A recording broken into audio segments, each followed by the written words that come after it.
Like the bottom cooldown lane, is so long. they're going for fly. The search away from Moon Meander's going to get him away to safety, but having both Shadow Strike and Kuro ready for another Brain Zap was just a little bit too dangerous. Now it's top lane, the dual breath of Mind Control, and he will actually level up Earthblind, and Mind Control's in a lot of trouble. He's going to get poofed down. It's only a level 1. Okay, now the Meepo just hit level 3. The extra control, and the poof will arrive, and that is first blood going the way of the Meepo.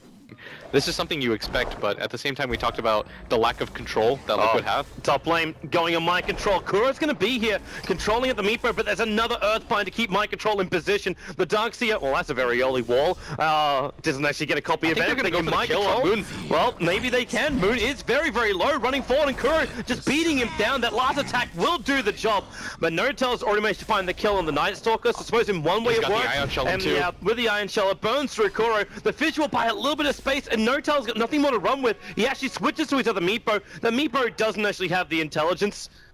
Now, the vision is terrible. Liquid think this is going to be a straight trade. Now it's a lot better. Like, we just hit daytime, and Jirax, the Spirit Jump from Miracle, actually dodges the Fissure. He has more than enough damage to kill up that Earthshaker, and then the Ice Path from Crit, controlling up Mind Control. So Miracle jumps with his last little bit of a Spirit to get in range of that Night Stalker. So it's a double kill for Miracle. Kuro controlled by the Earthbind. It is a 3-for-1 trade-off. It's hard. It's one of those counters. It honestly really is. That's why you saw Monkey Business take it. It's not one of those cheeky things where they're like, oh, we have a Meepo player. It's that the Queen of Pain can't really deal with that hero individually. And when it comes to team fights, if she gets caught by one net, she dies. Mind Control step. The Ice Path from Crit should be able to connect, and then Miracle jumps through with the Ember Spirit. The Tombstone's a very, very long way out here, and it makes it difficult for Liquid to get rid of it. Mind Control is being chased down by the Undead. Kuro doesn't help when he gets Earthbinded up, and they just keep him controlled. Two heroes again falling for Team Liquid. I've got a little bit more concern, especially when Kuro, okay, that burn does not help him. The Sleight of Fist is still on cooldown for the moment. It's only a level 1. There's now, okay, Miracle commits. N0tail, he blinks himself up as well. Jirax is going to drop. And this is where my concern kind of kicks in, where I don't understand how Liquid, even when they are this tanky, can get the upper hand of a fight when Monkey can do so much damage so quickly. So you surge in an Iron Shelled N0tail who goes under tier 4 towers to kill off a Night Stalker, taking minimal damage for this, and now they push the tier 3 towers. We're 17 minutes in, and Monkey are already in a position where they can take a mid-rax. There were just a lot of mistakes there, like the Earthshaker and the Bane dying before either of the cores could get in a rotation. Matumbaman doesn't have a TP either, so half of their heroes were pretty much just kind of left by themselves, and Jirax isn't level 6 either, so the Meepo isn't really threatened by too much. And Matumbaman has to be careful because the Meepo can just start throwing the nets out. And Miracle, he doesn't really want to commit.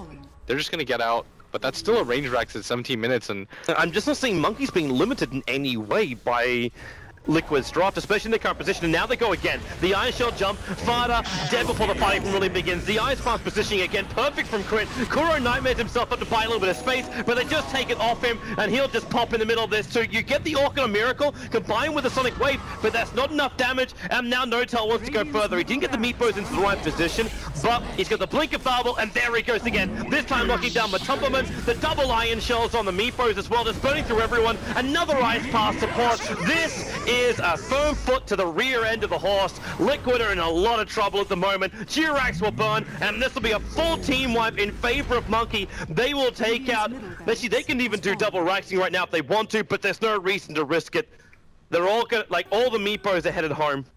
They regen up, and then they come back out to the one remaining Meepo on the front line. So then they can go again. It's a completely refreshed Meepo. You do the same thing with the Ember Spear too, so Monkey is going to be pretty safe. You've got a mech coming up in 15 seconds too. N0tail's Aegis, if I remember correctly, is about to burn out in a minute. But you're just seeing the strength of the Meepo right now. And you saw the 20 Razor. seconds. 20 seconds. He's still pretty tanky, but you saw how quickly he went down. Like, he needs a BKB. Here they go. Eul Scepter up, takes Kuro out. That's Crit's Eul Scepter as well. And then the Ember Spirit goes further, but N0tail poofing around. He almost wants to die at this point, which he will do so, but the Aegis is immortal. It's going to bring him back to life, and the real Meepo was back at the Rax series, so it's not even a good position for Liquid to try and get a counter kill. They go through, and there's your proof forward. N0tail this time a little bit off target, and Matumbaman tries to punish it, but there's your Ice Path as well. The ensnare's actually holding him in position too. Liquid Fire's burning through Matumbaman, combining up with the Macro Pie, combining up with the Flame Guard. There's just so much fire, tick damage, and then the burst damage as well. Monkeys take 2 sets of racks. They cannot take the third because the tier 2 tower is still up. but they want to back up anyway. They're actually coming down for Jirax. He shows himself on the lane. And they're in range. Miracle comes in front. The Earthbinds will connect. And that's a very dead Earthshaker. If he had any dream of ever getting to a Blink Dagger, it's kind of gone. Because Monkeys are coming in for the GG push now. That Flame Guard into double Ion Shield Meepos is actually so much sustained damage. Nobody can really survive against that anymore. Yeah. Monkey... The Ember Spirit maybe. The Darkseer is high on a lot of people's ban lists. So I doubt Monkeys will get anywhere near the same combo again in another game. But what a time to do it. Like, this is a one-game advantage pushing you through into the winner's bracket final for a major, and is always going to dictate now how people draft against Monkeys. Oh no, so Fada does get the BKB, especially after that last engagement, but it doesn't even matter, he just dies. GG. That was like their last hope that Fada will be able to do something. Look at mind control as well. Oh my. What a one-sided game for Monkeys. It just worked perfectly for them, and it actually felt like Liquid had a moment, like when they got that fissure rotation to bottom lane, you catch out the complete off lane, but Meepo doing Meepo things and Darkseer being an enabler.